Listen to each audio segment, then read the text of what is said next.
Hey everybody, it's Dean Guccione for Tomorrow's Firefighter, and I've created this video training series to help you significantly improve your firefighter panel interview score.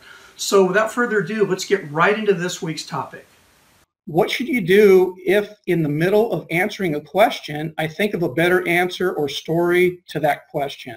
Should I stop and say I thought of a better example, or just press on and try to make that first answer the best it can be? And my answer to that is you should be prepared with your best story going in for that question. So you don't want to be wavering or waffling.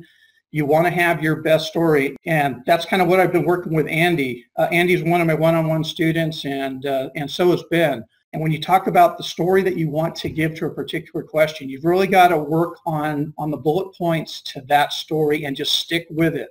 And stick with your game plan going in on how you're going to answer the questions and what points you're going to be talking to in your answers. So I would say be prepared, be proactive, and know what your best story is going in there. So, is there a video that addresses that in the program? Not really. Okay. Not really. I talk about your stories and your experiences all throughout the program. But, so, okay. Yeah. And they can't hear me, so if I ask you. Yeah, they can kind of hear you through my side here, but that's okay. That's fine.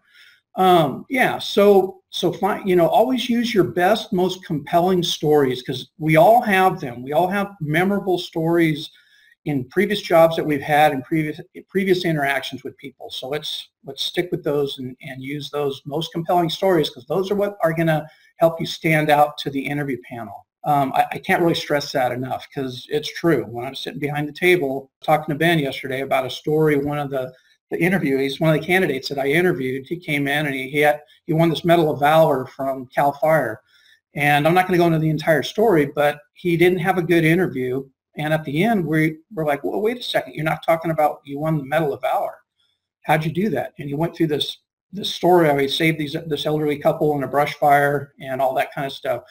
And we're like, holy cow. And I remember that to this day. And that happened probably about 5 years ago, that interview. And it was such a compelling story, and the guy was such a good guy. We passed him, but he didn't end up getting hired. He just didn't have a good interview, wasn't prepared. So anyway, so those stories are real important, that you have that compelling story that is going to help you stand out. I hope that information was helpful for you. And if you liked it, leave a comment down below. If you didn't like it, leave a comment as well. Either way, I'd like to hear your feedback on what you thought about this.